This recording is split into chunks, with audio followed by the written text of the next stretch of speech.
আজকে একটা গল্প বলবো বলে এই শর্টসটা বানাচ্ছি। গল্পটা হচ্ছে এইরকম। ধরো তুমি আজকে কোনো একটা জায়গায় ঘুরতে যাবে বলে তোমার বন্ধুদের সাথে তুমি একটা ট্রেন ধরতে গেলে। ধরো তুমি ট্রেন স্টেশনে পৌঁছেছো। ট্রেন স্টেশনে পৌঁছতে পৌঁছতে তুমি দেখলে যে পুরো ট্রেন চত্বর ফাঁকা। তা তুমি বুঝতে পারলে যে ট্রেনটা হয়তো অনেকক্ষণ আগেই স্টেশন ছেড়ে বেরিয়ে গেছে।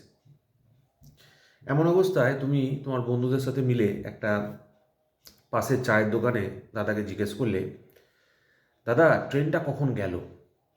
তখন পাশের চায়ের দোকানের দাদা জিজ্ঞেস করলো, বলল যে ট্রেনটা ভাই আপনি আসার ঠিক 5 সেকেন্ড আগে বেরিয়ে গেছে। আপনি এলেন তার ঠিক 5 সেকেন্ড আগে বেরিয়ে গেছে। এখানে দেখো দুটো কন্ডিশন আমি তোমার কাছে তুলে ধরছি। একটা কন্ডিশন, যখন তুমি এলে এসে দেখলে যে ট্রেন স্টেশনটা পুরো ফাঁকা, কন্ডিশন নাম্বার 1। কন্ডিশন নাম্বার 2, যখন তুমি লোকটাকে জিজ্ঞেস করলে যে 5 সেকেন্ড হলো ট্রেনটা ছেড়ে বেরিয়ে গেছে। তো এই দুটো কন্ডিশনের মধ্যে কোন কন্ডিশনটায় তোমার মনটা বেশি খারাপ হবে? স্বাভাবিকভাবেই যখন লোকটা তোমাকে বলল যে আর 5 সেকেন্ড আগে যদি আপনি আসতেন তাহলে আপনি ট্রেনটা পেয়ে যেতেন। এই জিনিসটাই বছরের পর বছর, ইয়ার আফটার ইয়ার, ইয়ার আফটার ইয়ার প্রত্যেকটা গভর্নমেন্ট জব অ্যাসপিরেন্টের সাথে হতে থাকে, যারা হয়তো 2 নম্বর, 1 নম্বর, 3 নম্বর, 5 নম্বরের জন্য বারবার এক্সামিনেশনটা মিস করে দেয়, এক্সামিনেশনটা কোয়ালিফাই করতে পারে না। তো যারা হয়তো 5 বছর, 6 বছর, 7 বছর বহুদিন ধরে বারবার পরীক্ষা দিচ্ছ, তাদের জন্য আমার এই মেসেজটা।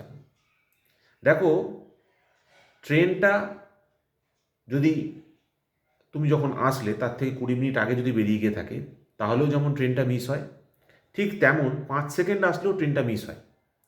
তো এই দুটো ফান্ডামেন্টাল ডিফারেন্স আমাদের বুঝতে হবে।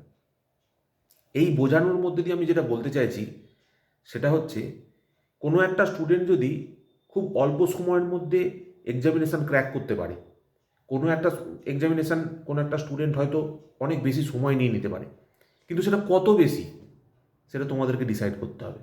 কতদিন প্রিপারেশানটা কন্টিনিউ করব সেটা তোমাদেরকে বুঝতে হবে, এবং একটা সময় এসে তোমাকে ডিসিশান নিতে হবে যে এরপর আর কি কন্টিনিউ করা উচিত কি করা উচিত নয়, লাইফে এগোনো উচিত কি এগোনো উচিত নয়। একটু ভেবে দেখবে।